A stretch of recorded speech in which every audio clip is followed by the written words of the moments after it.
Okay, Math 1325, we are up to section 4.2.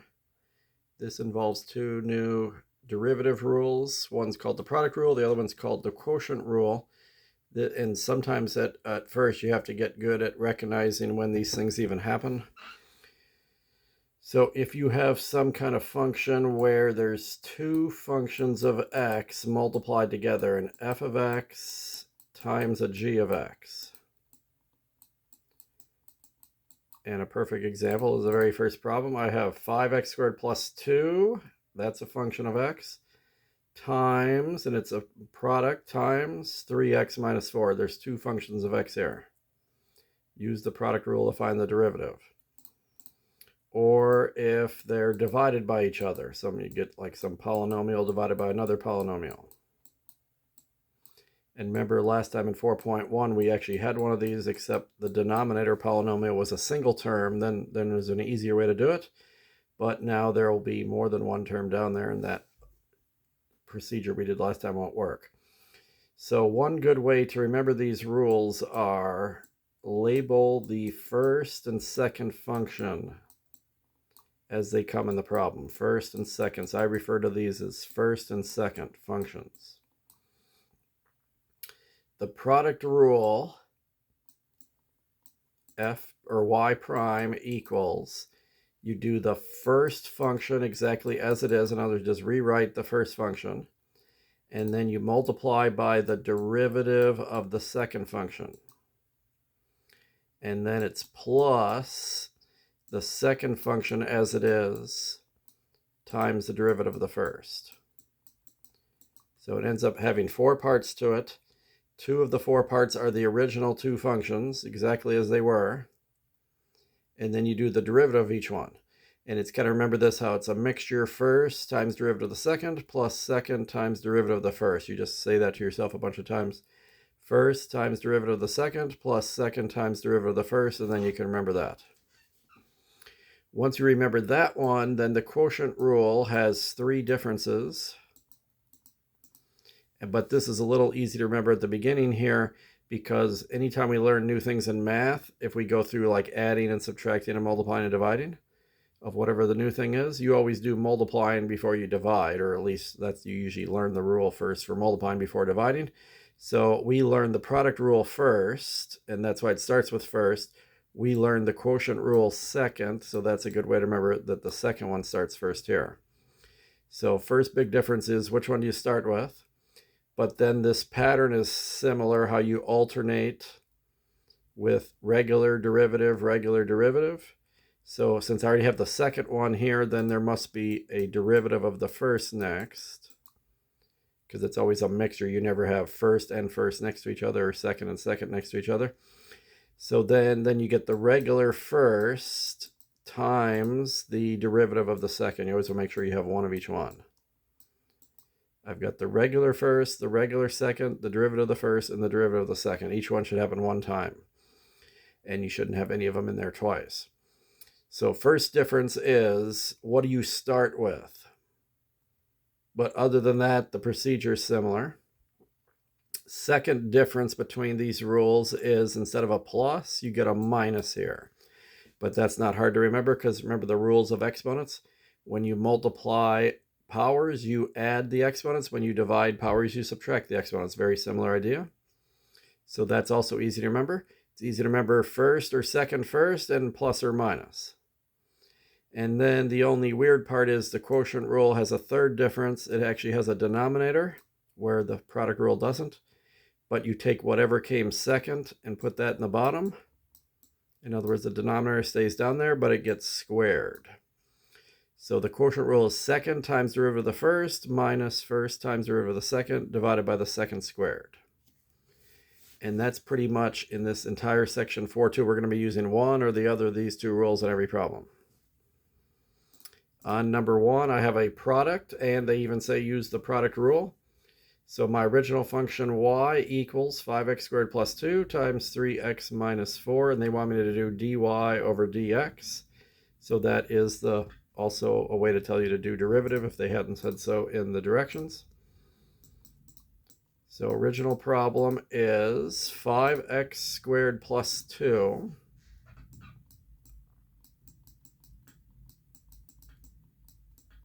times 3x minus 4. So this is my first function, this is my second function. The derivative of y with respect to x, I'm going to follow the product rule and go first, exactly as it is,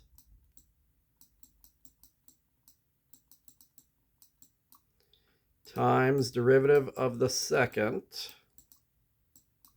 So that's a pretty easy one to do. Often you get some easier derivatives when you're inside these components because this is just a linear function right here. And the derivative of a linear is literally the constant in front of the slope, because the derivative of this linear term is just 3 and the derivative of a constant is 0. So those are always really nice when you get an mx plus b format. The derivative of any mx plus b format is the m. So I'm doing a product rule. That's when I put a plus here and not a minus. And then I already have the first and the second derivative, so I need the second and the first derivative. That way I have one of each one. So write the second one down exactly as it is. The derivative of the first, there is a constant in the back, so that part will be 0. The derivative of this term right here, that's not linear, but then you just use the power rule. 5 times 2 is 10, and decrease the exponent by 1. So that'll be 10x to the first power, or just 10x. And then we could clean this up by distributing this 3 here. 15x squared plus 6. 30x squared minus 40x. So we get some like terms. There's a 15x squared and a 30x squared, which is 45x squared. Minus 40x plus 6. So the derivative of this function using the product rule is 45x squared minus 40x plus 6. 45x squared minus 40x plus 6. So there's a perfect example of the product rule. This could be a product rule. In fact, we're going to have to do it that way because there's another rule you're going to learn in the next section that will do this more easily, but until we get there, we can't do it that way yet, because any quantity that's squared could also be written as times itself. A square means times itself. So if k of t equals some quantity that's squared, t squared minus 10, you could write this as t squared minus 10 times itself. And now it's a product rule because I have two functions of t multiplied together. The first function and the second function happen to be the same thing, but that's okay. I've got a first function times a second function. So k prime of t, the derivative of k of t is k prime of t. I'm going to write the first function down exactly as it is, times the derivative of the second. This is not linear, but it's easy to do the derivative because the derivative of t squared is 2t to the first, and then the 10 doesn't matter, that's a constant, so the derivative of that is nothing. So the derivative of t squared is 2t. You're doing 2 times 1 and decreasing the exponent by 1. So that's a basic power rule right there in that one part alone. And now I need to add the second function exactly as it is, and it happens to be the same as the first function, but it doesn't really matter as I'm doing this. It doesn't matter if this is the same or different than this one. And then the nice thing is the derivative of the first, we don't have to think too hard because since they are the same, the derivative of the first will be the same as the derivative of the second. So we're getting repeated answers here is what's happening. So you can distribute this and get 2t cubed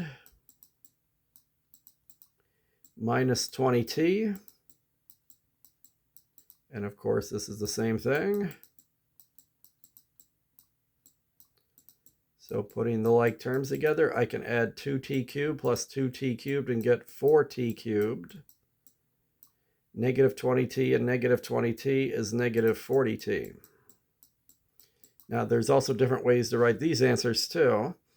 This is one way. Potentially you could say, wait a minute, 4 and 40 both divide by 4 and they both have a t.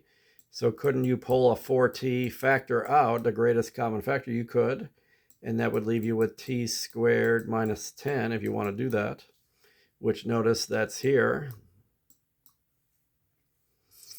And then first times derivative of the second, 2t plus 2t would be 4t. Yeah, that makes sense. So it's like this is the GCF from this point. You could pull out a t squared minus 10 and have that once, and then you would add the remaining parts. 2t plus 2t would be 4t. So any of these would be okay. But again, once I get to an answer that's acceptable, why take time and chances you'll mess something up if you do more work that's not needed? So somebody could do this, but it's really not needed to do it at this point. So I would just leave it 4t cubed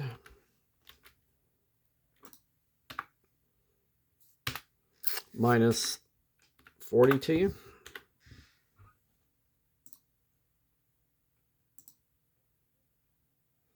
Okay, and then here's just somewhat negative exponents, but we actually prefer this when we're doing derivatives. I would not put these down in the denominator with positive exponents like they do in algebra.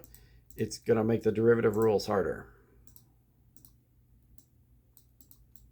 So the original function is y to the negative 1 plus y to the negative 2. That's the first function.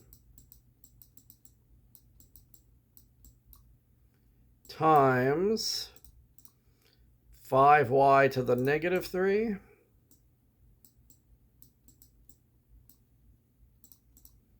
minus 6y to the negative 4.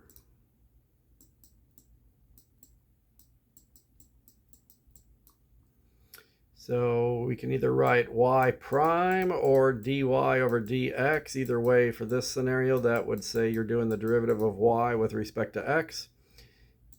Well, actually, I didn't even write it right. They had p of y, and then they're writing p prime of y. So usually when you have it in function notation like p of y, then yeah, this is more common to write p prime of y. But it all means the same thing. Okay, so I'm going to go through the product rule first. Just write it down like it is. Y to the negative 1 plus y to the negative 2 times the derivative of the second. So you're going to have to do the power rule twice. Negative 3 times 5 is negative 15. Y to the negative 3 minus 1, which is negative 4. Negative 4 times negative 6 is positive 24. Y to the minus negative 4 minus 1, negative 5. Now that took a lot of space. I don't have any room left here, but plus, so let me come down here then and put second times derivative of the first. So the second function exactly as it is.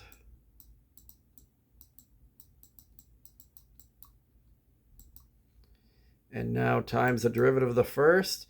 So this would be negative 1 times 1 is negative 1. Y to the negative 1 minus 1 is negative 2. Negative 2 times 1 is negative 2. Y to the negative 2 minus 1, which is negative 3. Okay, so now if we FOIL this out, y to the negative 1 times negative 15y to the negative 4. When you multiply powers, you multiply the regular numbers. 1 times negative 15 is negative 15. but you add the exponents. And a -1 plus a -4 is a -5. And then on this one, you're going to get 1 times 24 is 24. And then -1 plus -5 makes -6 for that one. For this part, you're going to get -15 for the coefficient. And then add -2 plus -4 is -6. And now we're going to start getting like terms that'll go together. And then 1 times 24 is 24. And then -2 plus -5 is -7. So now I got to do one more FOIL here times here. 5 times -1 is -5. Y to the -3 plus -2 is -5. So now we have another -5 like term. 5 times -2 is -10. Y to the -3 plus -3 is -6. 2 more to go. -6 times -1 is 6. Y to the -6. We're getting a lot of -6s. And finally, -6 times -2 is +12. -4 plus -3 is -7. So notice here, we are doing a real messy one here, but the calculus side to this problem wasn't so bad. We just had to do 2 derivatives right here and here. And we had to know what the product rule was. But other than that, everything else in this problem's algebra, and we're still not done yet. So let's put the like terms together. I have a -15 for the y to the -5, and there's also a -5 of those. So that would make -20 for the y to the -5s. For the -6s, there's 4 of them. 1, 2, 3, 4. So you just add their numbers. 24 minus 15 is +9. Minus 10 is -1. Plus 6 is 5. And you just keep the y to the -6. And then finally, -7 exponents, there's a +24 and a +12. So that would make +36 of those. So nothing else goes together. This would be it. 20y to the -5 plus 5y to the -6 plus 36y to the -7. Or you could put those in the denominator if you want to change your negative exponents to positive. But I've already got it simplified, and they'll take this answer. So why waste time and make a mistake doing something you don't have to do? -20y to the -5 plus 5y to the -6 plus 36y to the -7, if I remember that one right. So you could write -20 over y to the +5 plus 5 over y to the +6 plus 36 over y to the 7th. If you like that better, you could do that. It would be equivalent to this. But as I said last video, the negative exponents don't bother us in calculus very often. So if you get negative exponents, that's actually better most of the time. Okay, so we had 3 examples of the product rule, and then we've got a handful of quotient rule ones, because later we'll be doing both rules at the same time, actually. So there's probably, the next 3 problems are probably just straight quotient rules. So this one's f of x equals, and then I have 2 functions of x divided by each other. That a fraction means divided by. So there's a 7x minus 1 in the numerator, and a 2x plus 7 in the denominator. So if they put f of x, they're probably going to put f prime of x to denote the derivative. And that's exactly what they did do. Okay, so here you got to keep track again. We're on the quotient rule now, so second goes first. Second function exactly as it is. And if you're doing this on scratch paper, you can always do what I'm doing and label each part, so you remember you're doing it all right. Second times derivative of the first. The derivative of the first is very easy because this is linear. So the derivative of a linear is its slope in front, 7. Then minus instead of plus. Now we write the first function exactly as it is. Times the derivative of the second. That's also easy because that's another linear one. So the derivative of that's just the 2.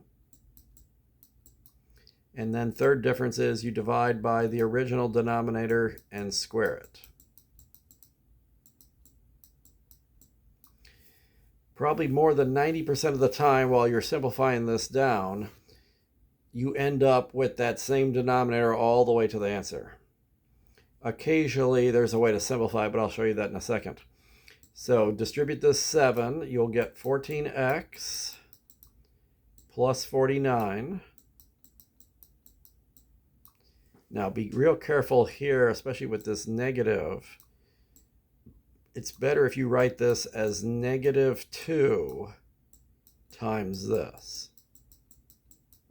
It's like I'm doing a negative 1 times a positive 2 and getting a negative 2. It's real easy to mess up the end of this because students don't see that negative going along here. It's negative 2 times 7x, which is negative 14x. But it's actually negative 2 times negative 1, positive 2. It's very common to miss this last sign. All over the second one squared. This doesn't always happen, but we get a little lucky here that 14x cancels negative 14x. So all that's left in the top is 49 plus 2, or 51. So usually you still have an x, though, in your numerator. Clearly 51 is not going to reduce with this denominator, so this is definitely done right at this point. Sometimes, though, what if this had been like 14x minus 4x, just for example, then you could have had a 10x there potentially. 10x plus 51 could have happened in the numerator. So, and most of the time, that's still the answer. But in some rare cases, you get a numerator after you simplify everything. Sometimes the numerator can be factored. But even when it can be factored, sometimes you don't have to do it. The only thing to watch out for is if you can factor the numerator and cancel it with the denominator. So if somehow you had some kind of numerator that still had x and a number in it, if you were able to do something like this or a GCF type of factoring, if one of these two parentheses was 2x plus 7, and it's very rare when that actually happens, then you would have to cancel this with one of these two. Then it's wrong if you don't do it. So it's all about, can you simplify the numerator or not? And sometimes you can't. I can't simplify 51. And can you even factor it? Sometimes, most of the time it doesn't factor, but in some cases it factors. But if it doesn't factor into 2x plus 7, then it doesn't matter. So all that matters is, can you factor it, and can you get a 2x plus 7 factor? Otherwise, you don't need to even try factoring it when it even factors. Most of them don't. So I'm just going to get 51 over 2x plus 7, squared. So usually the bottom's just squared. And once you get the denominator squared, you just keep bringing it down all the way to the answer. Okay, so both of those halves of those fractions were linear. Now we'll go up to higher exponents, maybe even negative exponents or fractional exponents at some point. So both of these halves of this fraction are quadratic. I've got a 5x squared plus 3.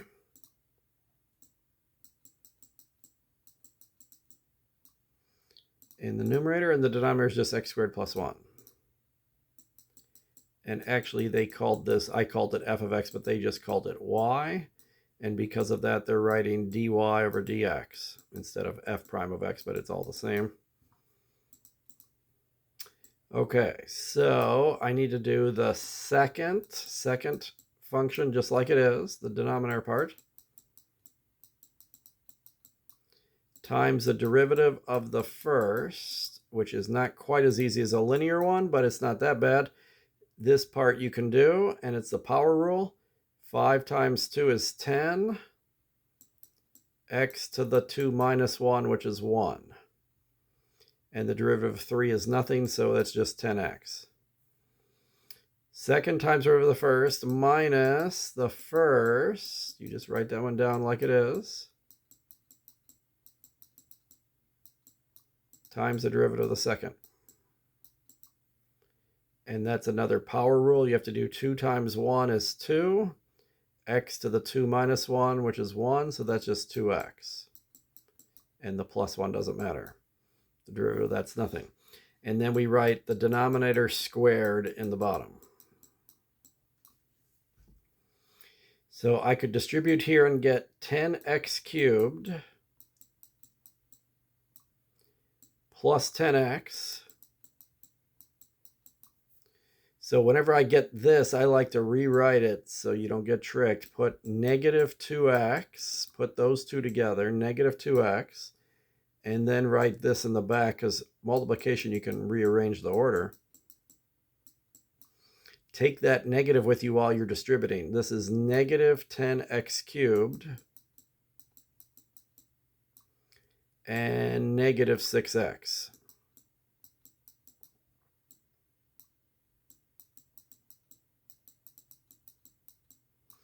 Again, we got lucky that 2 of the terms canceled. That doesn't always happen, but it's happened on our first 2 examples. 10x minus 6x, all we have left in the top is 4x.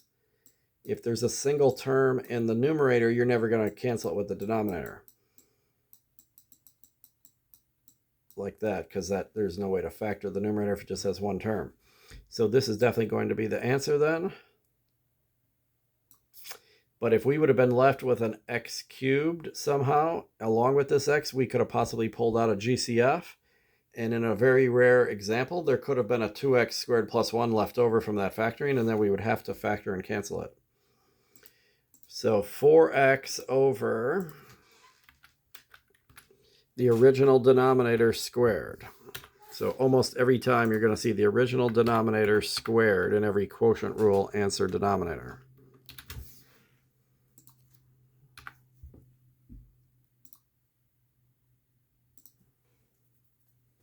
Okay, what if we get a square root in 1/2 of the fraction, which is a fractional exponent, really?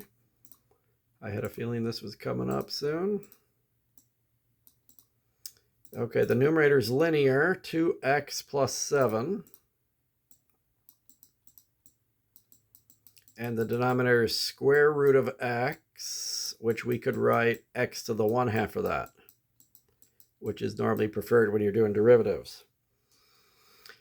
So they want dy over dx, derivative of y with respect to x. I'm going to do a quotient rule because I have a function of x divided by another function of x.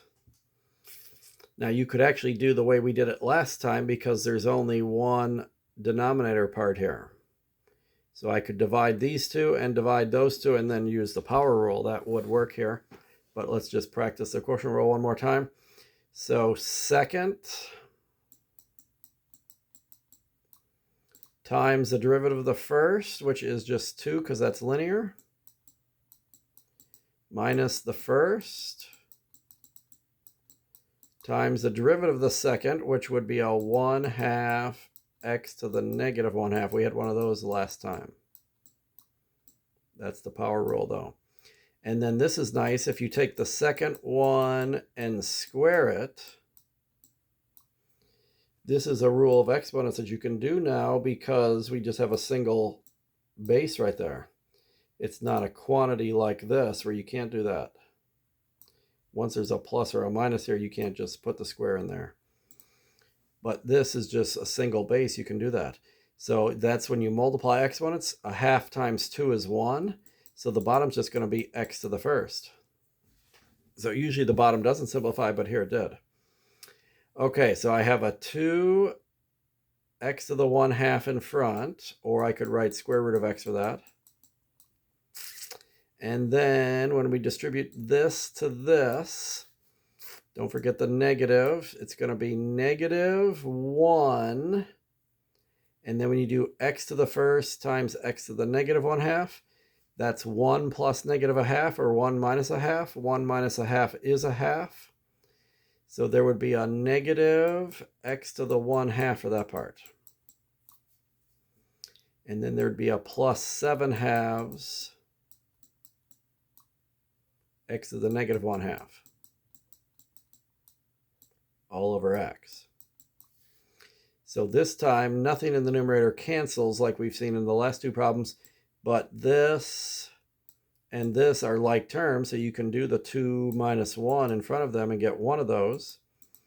So I would have x to the 1/2 plus 7/2 x to the negative 1/2 over x.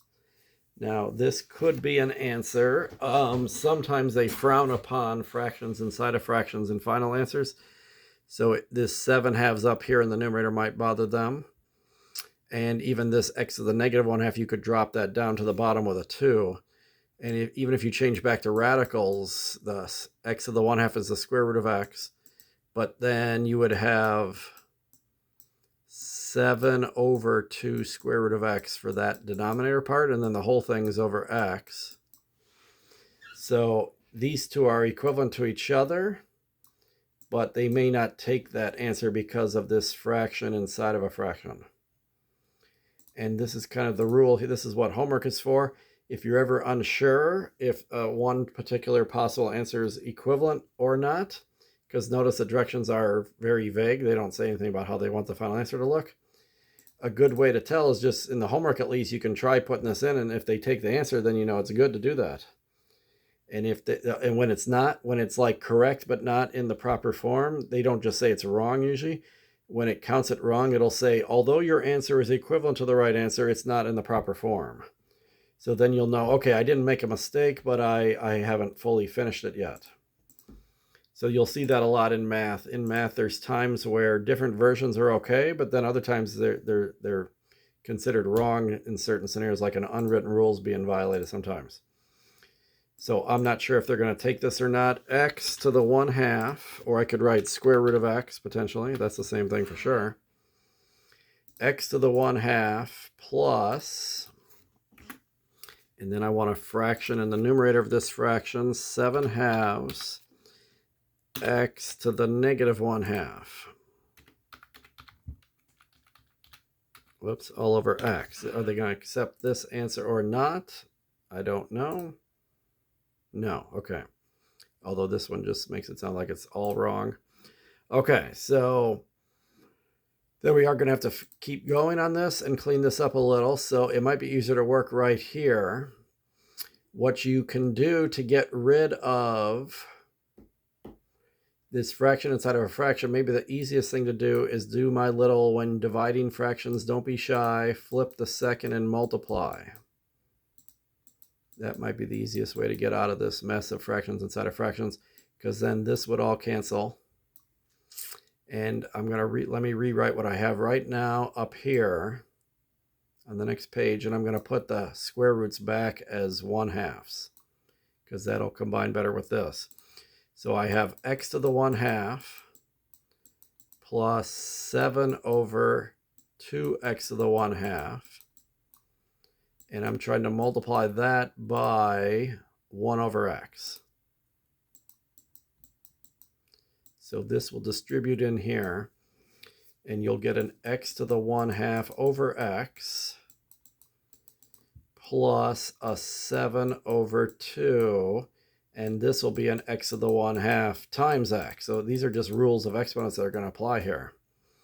When you divide powers, you subtract their exponents. And remember that a 1 can be 2 over 2 so that it has a matching denominator, or even here 2 over 2. So when you subtract, or when you divide powers, you subtract exponents. 1/2 minus 2/2 is negative 1/2.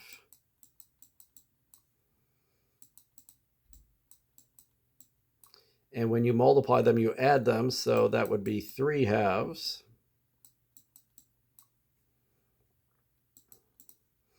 This can be 1 over x to the 1/2.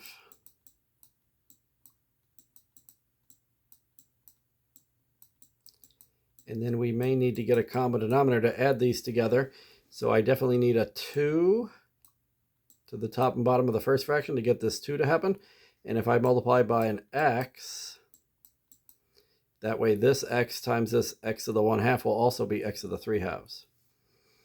So 2x times 1 is 2x plus 7. And then it would all be over 2x to the 3/2. And this way I have an answer that's not a fraction inside of a fraction. So let's see if they take this 2x plus 7. See, this numerator was just completely messy. Let's get rid of all that.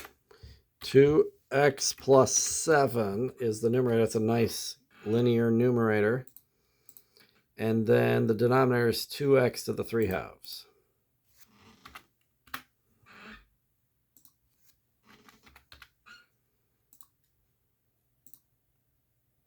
Okay, still wrong. So maybe I messed up somewhere along the way. Now here's what we can do.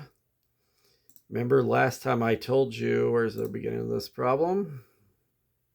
Here.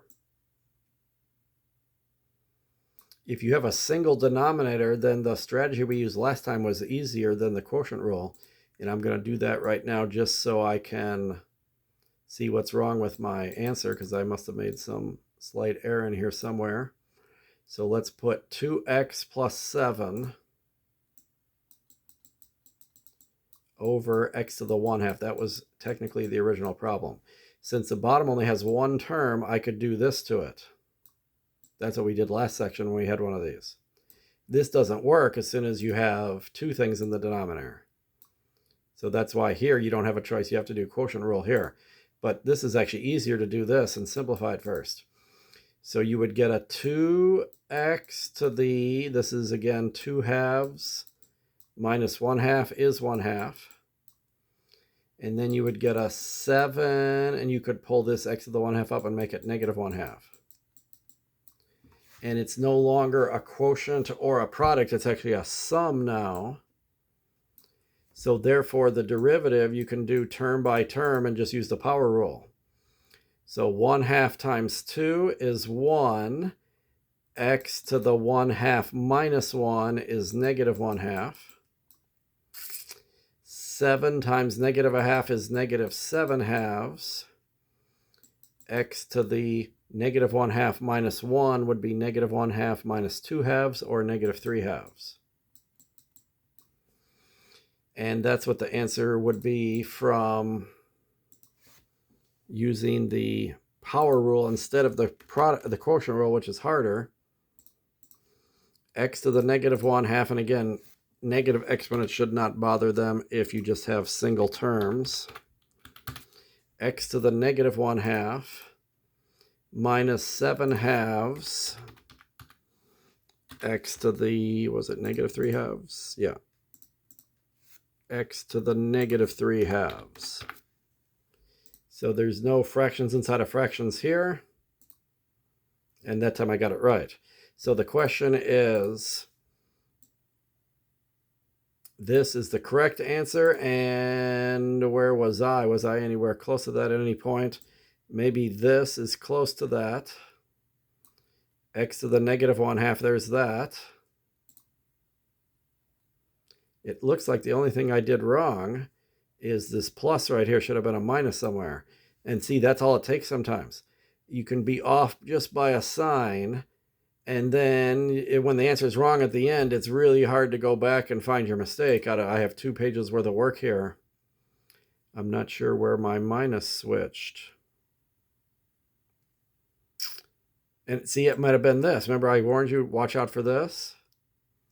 I tried to do it without rewriting it first, and it looks like I messed it up because of that. Yeah, exactly right here. So what I should have done at this point is I should have taken my own advice, and I should have rewritten this first. Like so. Because I just made the exact mistake that I said is very common. If you don't take this negative with you, take this all together. Negative times this is negative, and negative times that is negative 2, and I didn't put a negative, is what happened. because that was positive for that part. I had the negative here, but I didn't have the negative there. So all I did was miss that one little sign. That should have been negative, and it would have stayed negative all the way down. And if I would have had a negative, then they might have taken this answer, but now I have no way to check it because I'd have to redo the whole thing. But that's all that was wrong with it, is I missed the very common distributing a negative. Exactly what I was warning about earlier, right here. So I usually take the time to rearrange this order like so. Then you don't get tricked by that, but I just tricked myself for not taking my own advice. But here's another nice thing about math is sometimes there's more than one way to do a problem. And if you get one way wrong and try it the other way, and then that answer is right, then at least you'll know that you have this right, and then it makes it a little easier to go back and maybe find a mistake. Because these two answers are virtually the same. X to the negative 1/2, x to the negative 1/2. And whether I write minus 7/2 x to the negative 3/2, or I could move that x to the negative 3/2 to the bottom, make it x to the positive 3/2 in the bottom. So they probably would have taken this answer right here if I would have just put a minus here instead of a plus. And the other good thing there was at least you could see that there isn't just one way to do a lot of problems. Okay, so we did 3 examples of the product rule. We did 3 examples of the quotient rule. Now this is kind of a mixture of the two, because it's definitely a fraction, that's division, but in the numerator there's a product. Here's a product of functions of x in the numerator. Now notice the directions say use the quotient rule. They don't even mention product rule. What you want to be able to do on problems like this, many students have trouble recognizing which rule to use first once you learn. You still haven't even learned all the rules of this chapter yet. So once we finish all the way out to section 4 or 5, there's going to be a handful or more rules to know. We already know the power rule. We know the product rule. We know the quotient rule. That's 3 of them already. And there's still 3 more to go in the next 3 sections. So then you start getting problems where they have mixtures of things, and then it's like, okay, what rule do I do first? Which rule am I even doing? So one good way to handle it is take this problem and kind of zoom back, zoom way out, back up so far in the back of the room that you can still kind of see it in a blurry version, but you can't make out the individual details. So from stepping back from afar, what kind of problem does it look like? From afar, you might see, oh, there's a fraction there. I can't see what's in the top. I can't see what's in the bottom. I can see there's 2 things above each other. That's a quotient. That's a division problem. So the quotient rule would apply first in that scenario. So start with the quotient rule. I'm doing the second function. Whoops, I wrote it wrong. Sorry. So I just put this here and then I had that on the brain. So sorry. Second goes first exactly as it is. Times the derivative of the first. Now this is the problem right here. The derivative of the first is not this. This entire numerator is the first. So the derivative of the first this is where the product rule comes into play. So that's why when you get into the inside details, then other rules can apply. So while I'm in the middle of a quotient rule and I'm trying to do the derivative of the first, it turns out the first itself is a product rule. So now I'm going to do that inside of this bracket here and do the first times the derivative of the second. And at least that part's easy because it's linear. That's just 4. And remember, product rule is plus here. Second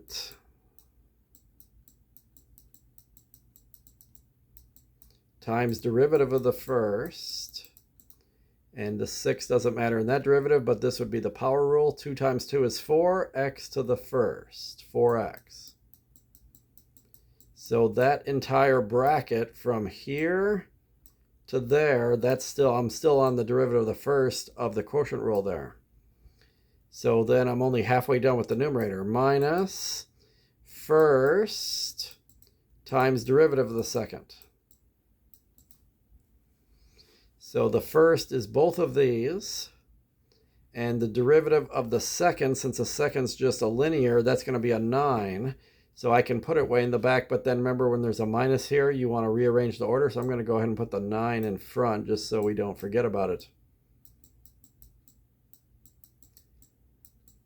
So I'm writing the first function right here. So the first function are these two parentheses, and the derivative of the second is that 9. And in multiplication, you can flip-flop it. Order doesn't matter. 3 times 4 is the same thing as 4 times 3. And I would definitely do that after I messed it up on the last problem and tried to do it without rearranging it first. Over the second squared. Okay, so the numerator is a big mess, but one thing we need to worry about is, could we possibly get a 9x minus 2 factor out of the numerator? There is one right there. This part doesn't seem to have one. Okay, so let me write this next. I have 9x minus 2 in the front. Right there. I'm going to distribute this and get 8x squared. Oops, went the wrong way. 8x squared plus 24.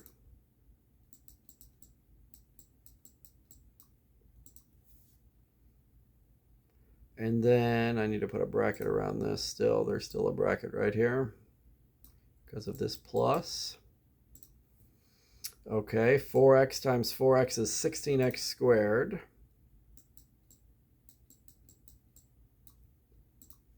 And 4x times 2 is 8x.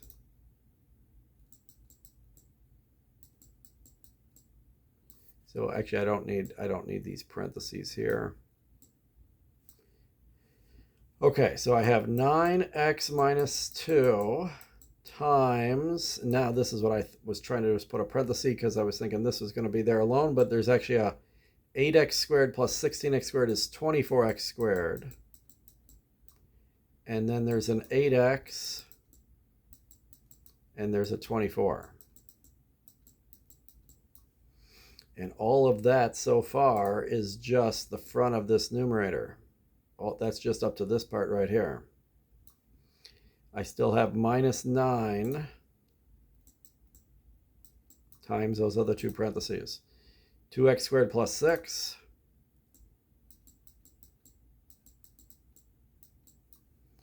And 4x plus 2. And again, at this point of the problem, we're already done with all the calculus in this problem. The rest of this is all algebra. So 9x minus 2 squared for the denominator.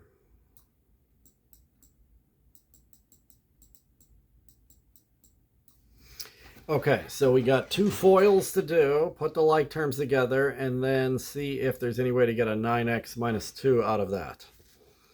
And unfortunately, this first FOIL is going to be 2 terms times 3 terms is going to be 6 terms here. 24 times 9 is 36. So, no, that's not right. 24 times 9. Okay, I didn't hit 24. 24 times 9 is 216. X to the third. 9x times 8x is 72x. 9x times 24 should just be 216. Negative 2 times 24x squared is negative 48x squared. Negative 2 times 8x is negative 16x. Negative 2 times 24 is negative 48. 6 terms there. Okay, probably here it's probably a good idea to take this negative 9 and do negative 18x squared. And negative 9 times 6 is negative 54 before you FOIL with this term. So negative 18 times 4 is negative 72x cubed. Negative 18 x squared times 2 is negative 36 x squared.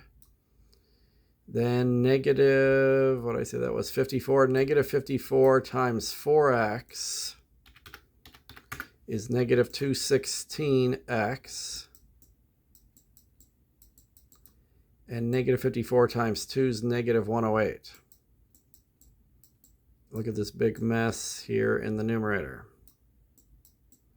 Notice I just keep rewriting the denominator squared over and over again, and it's probably going to be the final answer. The final answer is probably going to have that in the denominator. It will, unless I can get one of them in the numerator somehow. Okay, so where are all my x cubes? I have a 216x cubed and a negative 72x cubed. I think those are the only cubes. So what's 216 minus 72? That's 144.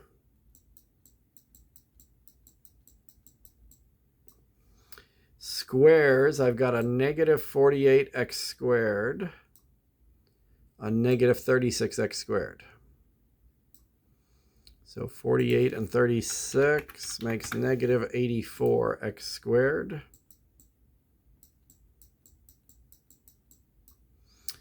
X's, I've got a 72x, a negative 16x, and a, I think that's negative, let me see. Yeah, that's negative 216x.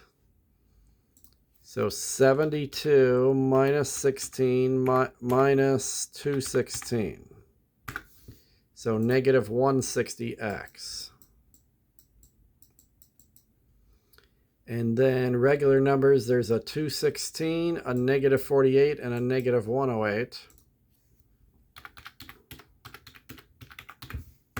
60. So that's as simple as you can make it look. I've simplified everything together. Now, it's possible the numerator could factor.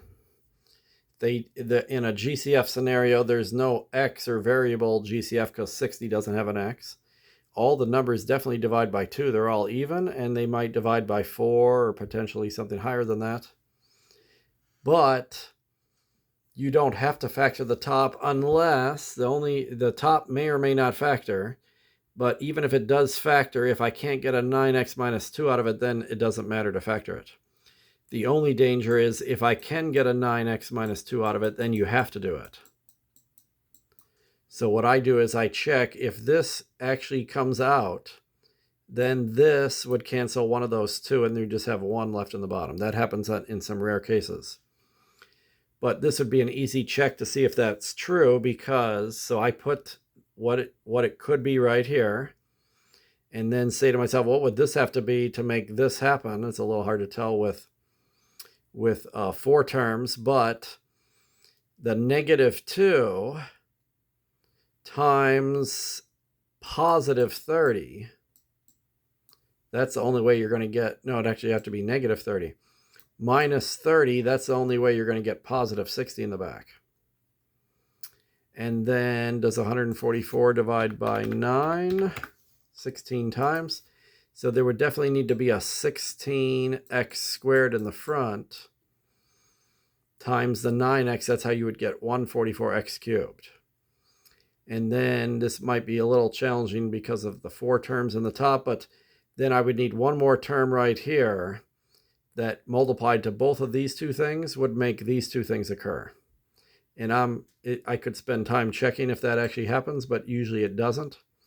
So I'm just, since it's, especially because it's homework, I'm just going to try to put this in, and if they accept that answer, that means it doesn't, well, it could still factor, but we don't care if it factors as long as you don't get 9x minus 2 out of it. And most of the time you don't, but in some rare cases I've seen it happen. So let's try this first. 144x cubed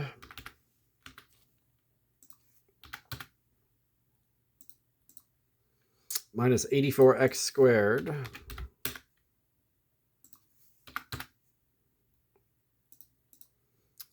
went the wrong way. Oh, minus 160x plus 60 all over the original denominator squared. And then hope for the best here. No, okay. Function has a product within a quotient. Okay. So then the issue now is that I could have had the slightest mistake in here somewhere, all this algebra stuff. Okay, so let's just see how far off I am. It might be something really minor, or maybe it's way off. It's something minor because look how close I was. I got the front right. See, it started getting off in the middle and it caused these three things to be wrong, but the format was right. Okay, so, oops, I didn't want to go back. I wanted to go back here.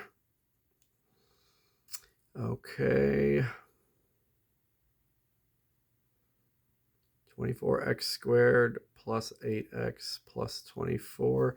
See, one issue is sometimes I can't read my own writing after I write on here. So it could have been in there somewhere. Well, I don't want to waste time looking for the next who knows how long to try to find my mistake. So what I'll do is when this video is over, I'll come back here and look at it closer. And then first thing in the next video, I'll let you know what happened wrong here. But somehow I missed the constants here, here, and there. And it could be some little minor mistake, maybe a 8's a 6 or something like that, or maybe a plus is a minus like the last time. One little algebra mistake, and it throws it off. And if I took maybe 10 or 15 minutes and went through this slowly one more time from the beginning, I might see my mistake, but I don't want to. We're already an hour into this video, so let me do that after the video ends, and I can find it then. Okay, so number 8, here's find an equation of a tangent line. So that's, again, talking derivative as soon as you hear that expression. The original function is 4x minus 3 times x plus 2. That's a product. And then they give me a coordinate. And this time, unlike last time, remember last time they would just give us an x and we had to find the y ourselves. Sometimes they're nice enough to give you both x and y, because we're going to need that to find the y-intercept. So 8, I have a product original problem. F of x is the product of 4x minus 3 and x plus 2. And they want me to find the equation of a tangent line. As soon as that expression happens, that's always code for find the derivative. But the original problem is a product, so I'm going to label this first and second and use my product rule. First times the derivative of the second. The second is a linear function, and it has a slope of 1, so the derivative of the second would just be 1. Product rule, you're back to plus here. Second times derivative of the first, which would just be the 4 right there.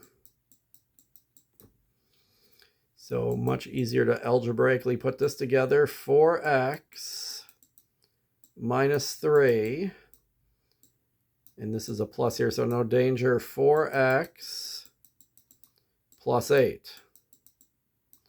So the derivative is 8x plus 5.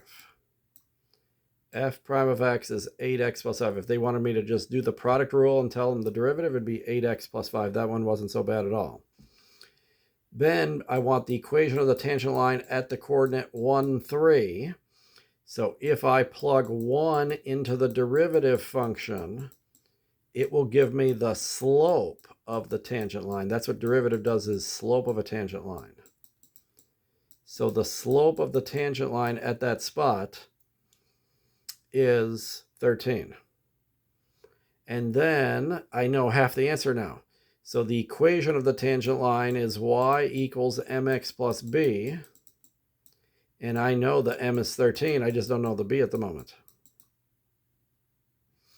So this is where you temporarily plug in a 1 for x and a 3 for y. And if they didn't tell me the 3 for y, I would have to plug 1 into the original problem and find out the 3 myself. That happens sometimes. So if I put 3 in for y, 13 in for m, and 1 for x, then we're able to find b. 13 times 1 is 13. Subtract 13. B equals negative 10. So the equation of the tangent line would be 13x minus 10.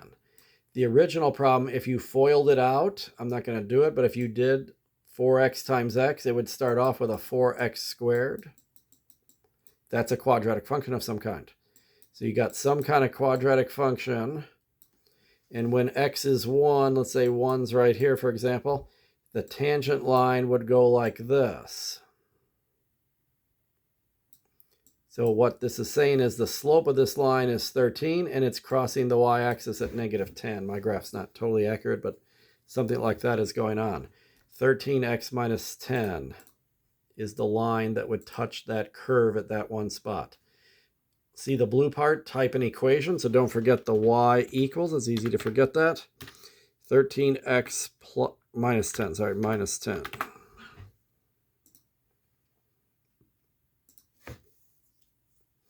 Okay, then we have two final problems that are applications. So the total cost in hundreds of dollars to produce X units of perfume is C of X is 5X minus 8 over 6X plus 5, which is a quotient. So this is one of our two topics in this section is when we have a quotient, we're going to use the quotient rule. Okay, 3 parts. Part A, find the average cost function. This is for a business setting, average cost function. This is the regular cost function, the original one they gave us. 5x minus 8 over 6x plus 5. So average cost is really the original function. You know when you're finding an average in just basic math, where you take like, what's my average test score in a class? I take 4 tests. What's my average test score? So basic averages, you add up how many things you have and you divide by how many there are. So average cost, or you're going to see average profit, average revenue. This is a common thing in these business setting problems. You always divide the original function by x if you want average. And then you can have marginal anything. Marginal is another keyword for, code word for derivative. So I could do marginal cost. Marginal cost would be C prime of x. That would be the derivative of the original function. They actually want marginal average cost here. Find the marginal average cost. So that's different than marginal cost. The symbol for this is C bar of x. So that means part B is going to be C bar prime of x. If it's just C prime of x, that's average, that's marginal cost. Sorry, marginal cost. They ask for that sometimes, but this time they didn't. So I have to take the original function and divide by x. That could be messy in general, but I'm going to use my little trick there. So I've got a fraction, and I literally want to divide it by x because that's what the rule for finding marginal average, that's the rule for average cost. Sorry, average cost is when you divide by x. So I'm just taking what they give me and dividing by x. Normally you just have a simpler thing given to you and dividing by x isn't a big deal. Here it's kind of messy because you have a fraction divided by a fraction if you do this, but then just flip the second and multiply.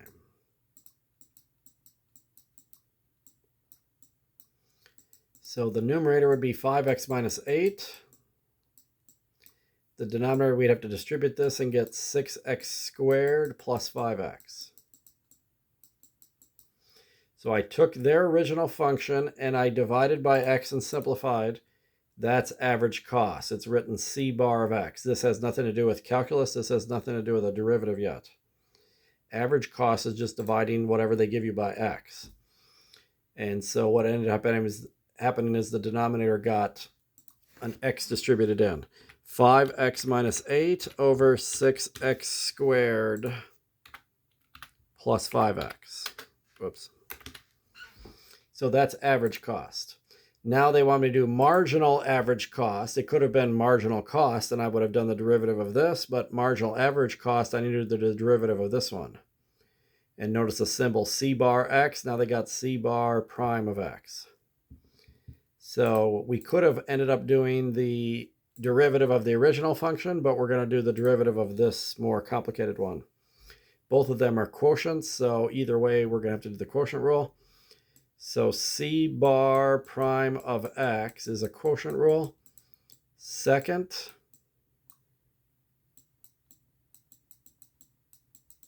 times the derivative of the first. At least that part's easy because that's linear. The derivative of that's 5 minus the first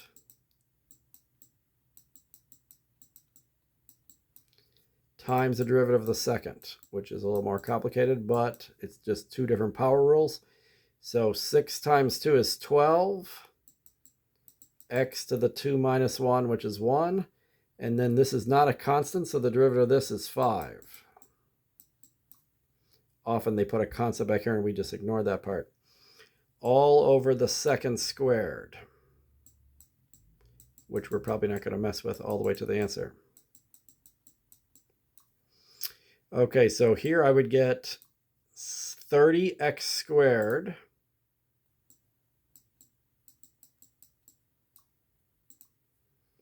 plus 25x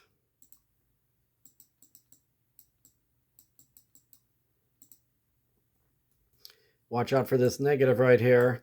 I would probably change this to a plus by distributing a negative into that first parenthesis.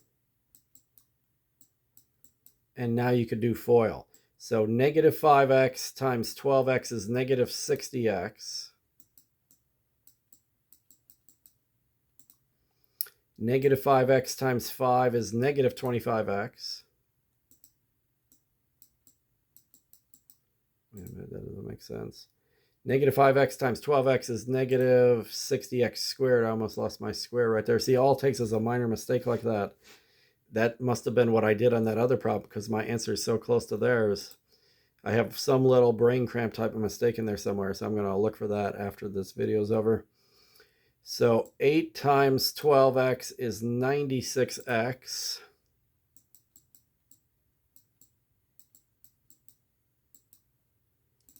And then 8 times 5 is 40. All over the second squared, 6x squared plus 5x squared. Okay, so once I put the like terms together, then this will be the marginal average cost. I've got a 30x squared and a negative 60x squared, so that's negative 30x squared. 25x and negative 25x, they actually cancel.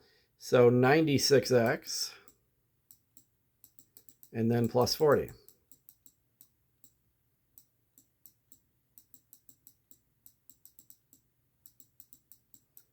Okay, so this is what I think the answer is for part B. Let's put a fraction. The denominator is the same denominator, just squared. So 6x squared plus 5x, and then the whole thing's squared. I did that first just because I could see it right here and know it without having to go back over here and look. So potentially again, if we could factor the numerator and get a 6x squared plus 5x times something, then we would have to do that. But it's not going to happen when there's already an x squared here, because then you would have no x there. So definitely the top, maybe the top factors. In fact, it definitely does because all these numbers divide by 2. But you don't need to factor it unless you can get that denominator factor. So negative 30x squared plus 96x plus 40.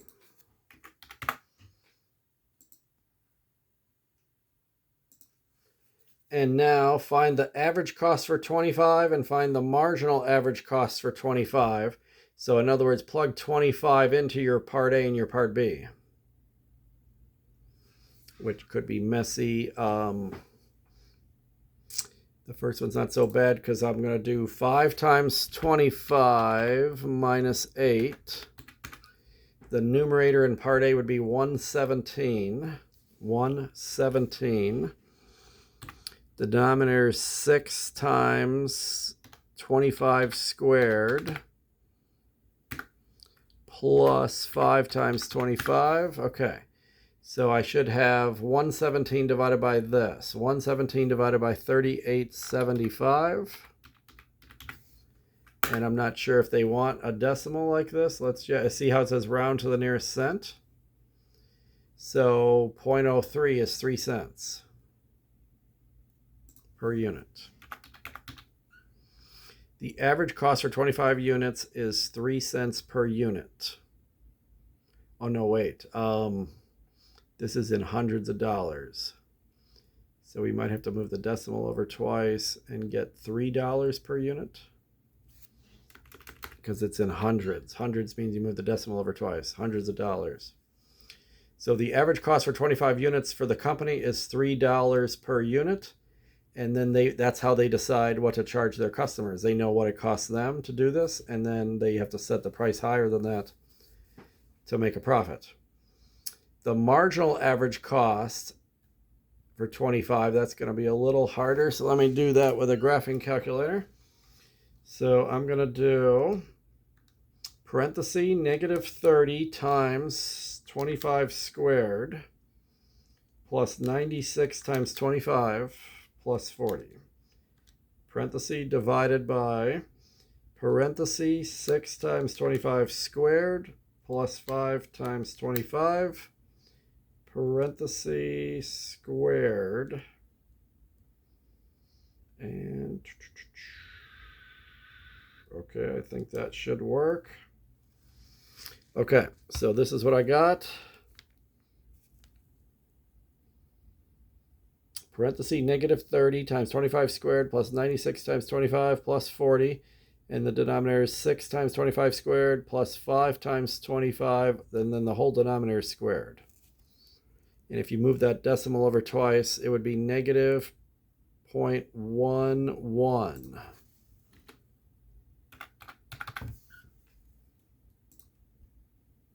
One or more of your responses is incorrect. Your marginal average cost is correct.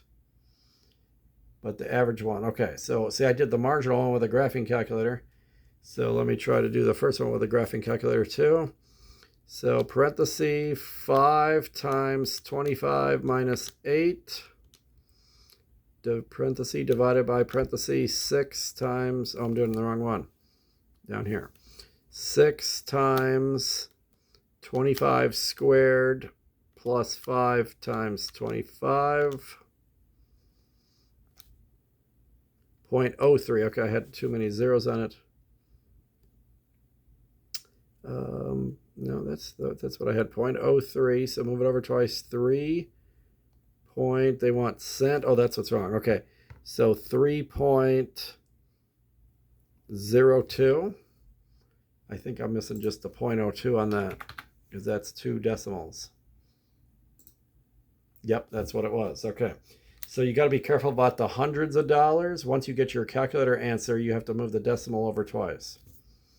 And they did say round to the cent, where I was rounding to the dollar by just putting $3 there. So when 25 units are produced, the average cost is $3.02 per unit. That's what the first answer is telling me. In other words, for the business, if say they make 25 of their product every day, maybe they make sweaters or something, and it takes them all day long to make 25 sweaters, small business, and then they realize at the end of the day, it cost us $3 per sweater, so $75 was all our costs each day. So then the average cost The average cost is this per unit, and the average cost is blank at a rate of about, okay. So the rate part, rate is always derivative stuff. So see how the derivative was negative 11 cents? So this box is going to be increasing or decreasing, and since we have negative, we're going to say decreasing. Now, if you say decreasing, that implies negative already. So I'm not going to say decreasing at negative 11. I'm going to say decreasing about 11 cents per unit, because the decreasing implies the negative already. If you say decreasing at negative 0.11, that's a double negative. It's really increasing then. Okay, a psychologist contends that the number of facts a certain type that are remembered after t hours is given by this function, which happens to be a quotient. Find the rate of change. Rate of change, that's derivative. Rate of change at which the number of facts remembered is changing after 1 hour and 10 hours. So we need to find the derivative of this first because we want rate of change. And once we get f prime of t, then we can plug 1 and 10 into it. That's what problem 10 wants. F of t is a quotient 90t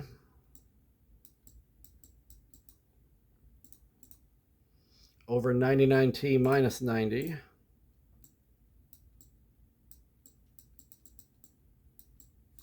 So f prime of t is my derivative.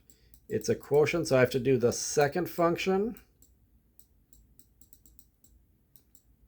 times the derivative of the first. The first is just linear, so the derivative of that's 90, minus the first function times the derivative of the second. That's also linear, and therefore the derivative is just 99 over the second one squared.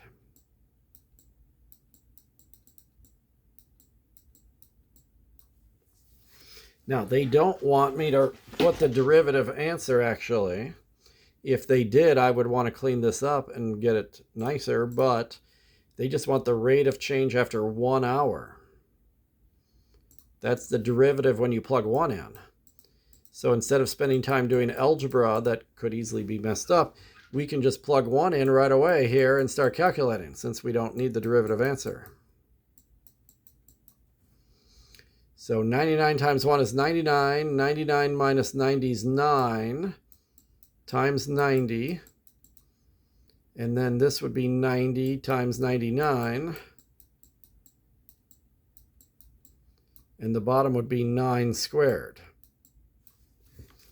So 9 times 90 minus 90 times 99 and divide by 81. So I got negative 100 for that. The derivative at 1 is negative 100. So the rate of change after an hour is negative 100 facts per hour. Now it's negative because we forget things over time. So what we learned before is going down, is decreasing by 100 facts per hour. Every hour you forget 100 facts is what that's saying.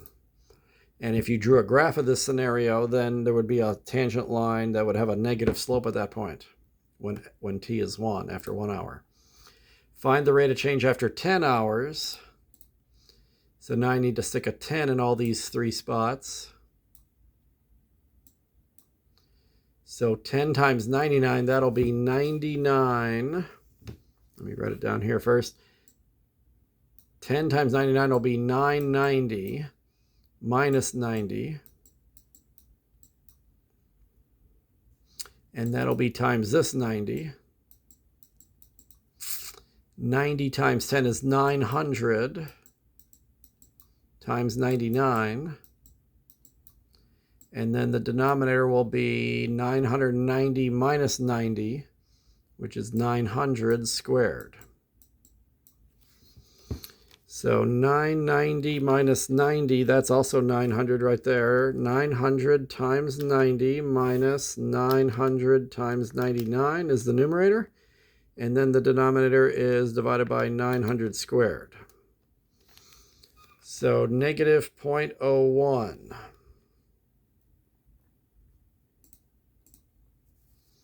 Rate of change after 10 hours, so that doesn't make sense.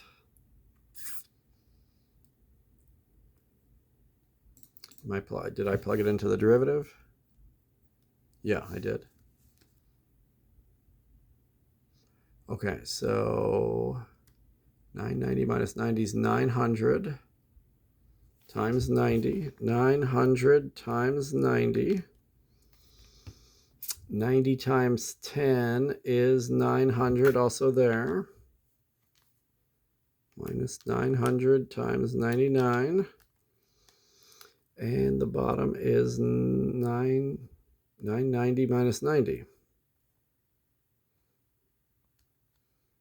900. Okay, so negative 0.01. That's weird. Round to the nearest integer.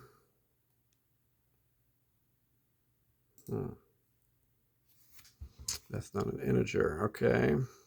And you would think that after 10 hours, well, I guess what could happen is it could be after a while you stop forgetting facts because you've run out of what you've been told already, I guess is what's going on here. So I'm going to round this. I got negative 0.01, which is not anywhere close to an integer, but the closest integer is actually 0. So, okay. So it just was bothering me that didn't make sense at first.